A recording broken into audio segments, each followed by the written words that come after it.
Ever since their creation in the second generation, shiny Pokemon have become one of the single most desired things in the history of the franchise. And why not? They're different, beautiful, in most cases at least, and extremely rare. So much so that one could go through every one of the post-second generation games 10 times and never see one.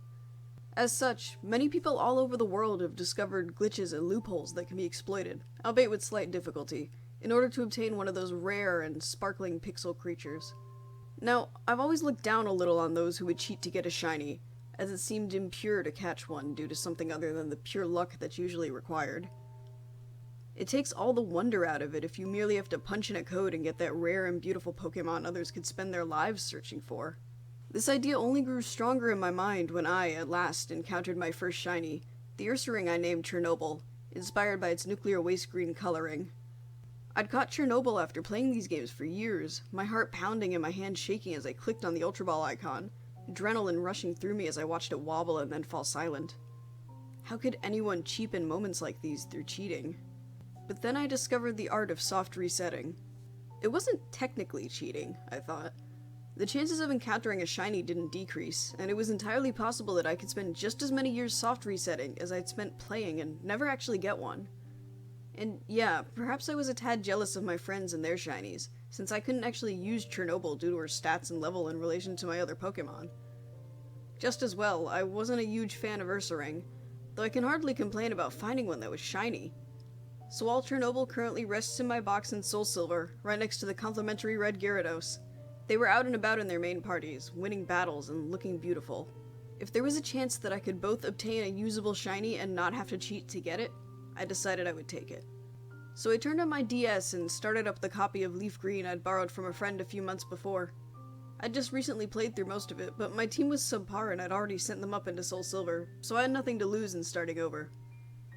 I racked up a full minute of gameplay naming my rival and myself, a boy I dubbed Jace despite my gender, and nearly entering the tall grass before I finally stood before the table holding those 3 famous Pokeballs. I moved to the last one, pressing A to make sure it contained who I hoped it did. Charmander. I smiled, clicking in and out of the save menu for the first and last time for a long while. As expected, the first one of what would be many, I was sure, was the regular blend of yellow and orange. It leapt in place on the screen and I smiled. I'd always gotten Squirtle when I was younger, adoring the tank-like qualities of Blastoise and the incredible usefulness of the water type in general, but I couldn't deny how cute Charmander was. Nor could I deny how incredibly awesome a shiny Charizard would look at the front of my team. LRAB Start Select. The first combination was pressed, giving way to countless more afterward. And when I say countless, I mean I didn't even try to keep track of them. I started my mission at 5 o'clock on a Thursday night and went on painstakingly pressing the same combination of buttons until around 11:15, with no luck. The same thing with the next night to no avail. And the next. And the next.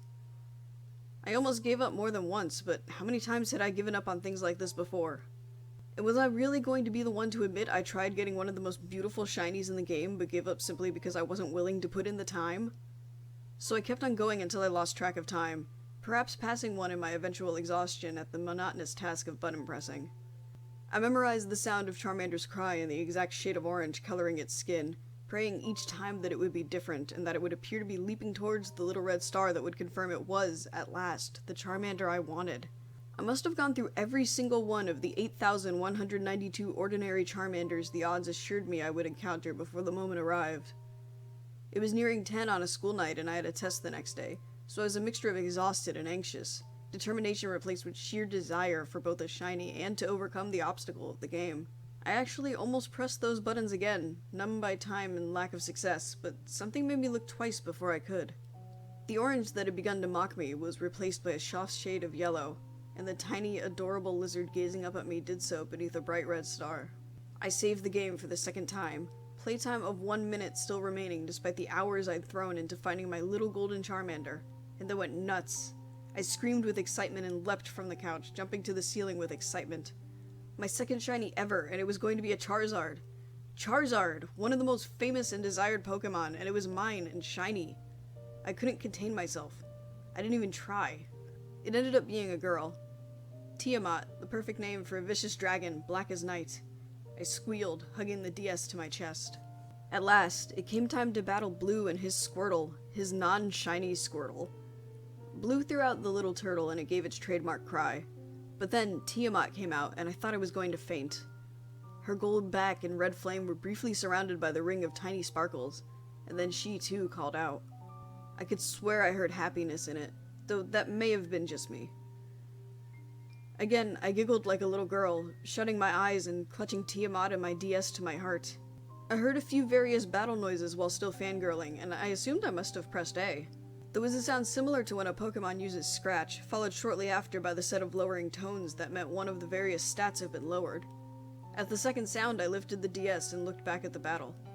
Tiamat had lost a tiny bit of damage, about 2 HP, and I scowled at the Squirtle. How dare he lay a hand on Tiamat? The rest of the battle went down quickly, and a few scratches and tackles later I emerged victorious, with Tiamat now at level 6. I loved her already. Just after we finished, I saved again for good measure, far too in love and far too paranoid to not do all I could to make sure Tiamat stayed safely in my new file. Oak and Blue spouted their usual dialogue, and no sooner had Blue finished demanding that I smell him later than I burst out of Oak's lab, healed Tiamat back at my mom's house, and headed up towards Route 1. And yay did my journey with Tiamat begin, with a battle with a Pidgey. For the first time, I think, I was overjoyed to run into a wild Pokemon. I couldn't wait to show off Tiamat's skills, if only to myself and the indifferent AI. I smiled wickedly at the little Pidgey. Hello, first victim. Tiamat sparkled when she emerged from her Pokeball, crying out threateningly to the weak little bird. I didn't think I'd ever get tired of that little glittery ring that wound about her back. Once more, I heard that scratching sound, followed by the indicator of stats being lowered. As I was watching this time, however, I was baffled. I hadn't used Scratch, neither had the Pidgey. For that matter, neither of us had had time to use any moves at all. As I stared, too, I noticed that a little tiny bit of HP fell from Tiamat's health bar, as it had during that battle with Blue. I felt my eyes narrow. This didn't make any sense. I knew that there were a few abilities that could affect the Pokemon on the field in later generations, but I didn't recall them coming with a sound, or being possessed by any wild Pidgey I'd ever encountered. However, I wasn't given much chance to ponder this, as almost immediately after I noticed it, the Pidgey suddenly fled, ending the battle. Out of battle and back in the overworld, things appeared normal. Jace was just standing there amidst the grass, upbeat music playing as though nothing out of the ordinary had occurred just seconds before. Wary, I opened the Pokemon menu to check on Tiamat, unease pooling in my stomach. There she sat, just as she always had, her green eyes shining as she smiled that constant grin. I looked at her for a bit, still a little rattled, and finally noticed something. Something I wouldn't have seen if I hadn't spent so many hours inspecting the Charmander sprite. The color at the top of her head looked off. It was off by maybe a little bit more than a single pixel, but it was there. It appeared faded, like the yellow had been in the sun and was just a little bleached. I blinked multiple times, unsure of my eyes, which surely must have been tired after staring at the screen so long before finding Tiamat. It appeared to still be there, even after my longest blink. I shook my head, knowing how paranoid I was when it came to data and electronics, and decided that it was only my own fear of losing the shiny I'd worked so hard to find. Shrugging it off, I exited out of the menu. I took 2 more steps forward and encountered another wild Pokemon. This time, a Rattata bared its tiny fangs at me from across the field. Again, the sound of scratching and the dropping of stats. This time, though, I was almost expecting it, and I noticed that as Tiamat's HP fell a little more, so too did the strange bleaching effect occur at the top of her head. I could see now that the yellow was not merely fading, but disappearing altogether, being replaced by pure white. The wild Rattata fled. I didn't move this time, didn't open the Pokemon menu. This wasn't my eyes, I was sure of that now, but I still didn't know what was going on. Something with the programming? A glitch, maybe? A new thought came to me then, that this wasn't my game, that somehow all of my soft resetting must have screwed up the cartridge, and that I'd have to answer to my friend the next time I saw him. Oh man, he was going to kill me. I mean, I could probably buy him a new one, but that didn't make this okay. I groaned, smacking myself in the forehead, cursing myself and my desire for shinies. But my guilt was interrupted by the sound of battle music. I felt a chill. I hadn't even moved. Another Pidgey appeared, followed by Tiamat, and I could take no joy in that sparkle I was already in love with because I knew what was coming. That strange couplet of sounds and decreasing pixels that hinted at something being amiss. All I could do was watch as it happened, my face going pale and my stomach turning. I was almost grateful when I saw that text box appear, alerting me that the Pokemon had run away, but something new went wrong immediately after. The battle scene didn't fade away, the music never stopped.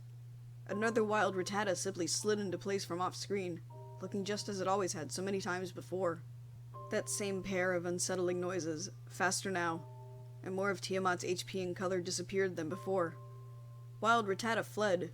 Wild Pidgey appeared. Wild Pidgey fled. Wild Pidgey appeared. Wild Pidgey fled. Wild Rattata appeared. Wild Rattata fled. Faster and faster the sprites kept sliding on and off the screen. Their cries were mingled into one disturbing drone emerging from my speakers, meshing dreadfully with the scratching and dropping tones. And Tiamat, my beautiful Tiamat, I could only watch as her HP fell faster and faster, as her color drained like sand in an hourglass, revealing ghostly white beneath the sunflower yellow. I mashed the buttons, desperate, but the Pokemon kept coming and her color kept draining and her life kept fading. I lifted the on-off switch over and over again, but the game seemed frozen in this terrifying loop. At last, exasperated and shaking, I shouted at my DS. "Stop it!" To my surprise, it did. Panting, I stared at the screen, tears of literal fear and frustration in my eyes. Tiamat's HP had reached 1. Her skin was the color of bones and the field was empty, silent suddenly of even the battle music. I thought about pressing something, trying again to turn it off, but I couldn't make myself move. Before my eyes, the field remained empty, until another text box popped up on the screen. Wild Charmander appeared. A shiny Charmander suddenly appeared before me. No, not quite shiny. A small splotch on its leg was the same color that Tiamat had once been, but the rest was the same shade of orange I'd come to know so well. I met its eyes and shuddered. They glared at me, not at the male pixel figure, but right into my eyes, with visible malice above a red-tinged mouth. I couldn't look away. Wild Charmander appeared. This one was almost shiny too, with a patch of yellow around its stomach. It merged with the first, becoming a small, hideous monster. It had the same look as the first, but its tail, what I could see of it, had a flame that was almost non-existent. Charmanders continued to appear at a frightening rate, each one clipping into the other and each one with a small patch of shiny skin somewhere on its body and red in its mouth. Some of their mouths were open, black holes with thick red drops spilling out of them, and some of their eyes were angry slits, bits of sea green with blue-black beneath them. I could see what looked like bones through some of their bodies, rotting as they stood. They only got worse as they kept coming, their cries as mutilated as their tiny bodies, until I could hardly recognize them. The entire side of the field was filling up with them. Text had stopped appearing anymore, and all that announced their presence was a new cry or appearance of a hateful, repulsive lizard. And through it all, there was only 1 HP bar for the mass of broken yellow-orange bodies, though the names had stopped being Charmander and began to spell out a phrase, repeated over and over and over again. Do you want me now? The DS was shaking in my hands and my heart thundered in my chest. I could barely read the sentence as it flew up before me. Beneath it, I saw the HP counter rising almost as fast as the dying Pokemon appeared, the numbers skyrocketing into the thousands, 2,000s, 3,000s, and upward, as their cries resounded in the background, sounding almost sad and angry as they shot out of my speakers. I tried to turn it off again, tried to turn off the sound, tried to do anything to make this stop. But nothing responded. I would listen to the vengeful death songs of these rotting creatures until the battery died, I thought, and there was nothing I could do about it. I watched the numbers climb through blurry eyes. I almost dropped the DS when it all came to a sudden halt, cold silence stabbing me in the gut as the wailing ceased. Barely breathing, I shifted my eyes to the mass of orange and yellow and black and red. It was met with a formless, mutated mass of head and arms and fire. Every eye that I could see looked straight into mine, filled with pure murder and loathing. I looked away and back to the HP. Want me, 7,597. My eyes flicked over to Tiamat. She was pale as a corpse and looked like she was shaking in time with me. And as I watched, she turned, letting out a low, tortured cry. Our eyes locked and I felt the agony in her expression chill me to the bone. Felt the rage in her eyes chill me to the bone. Her mouth was a black void dripping red. Text flashed rapidly through the box below her. Want me used revenge. A single deafening roar. The screen flashed like a shattering light bulb. I tore the cartridge out, almost snapping off the top screen of the DS. My breath was swift and shallow, and I could feel sweat soaking through my shirt. For a long time, I clutched the cartridge in a shaky, white-knuckled grasp, feeling it press against my damp skin, too scared to look at it for fear of what I'd see. I was expecting melted plastic or shattered bits of microchip to meet my eyes. Finally, I wrenched my fingers open, trembling all over. It looked as pure and harmless as the day I received it. I cracked it against the table. A few days later, I bought a new copy of Leaf Green to return to my friend the next time I saw him. I didn't plan on telling him or anyone else about what had happened that night. To keep him from questioning my lack of playtime, I started a new game and played a little bit, shivering through it all and jumping every time a wild Pokemon appeared. I chose Bulbasaur just so I'd be far away from the Charmander at the end of the table. The old copy went out with the trash a long time ago. In pieces.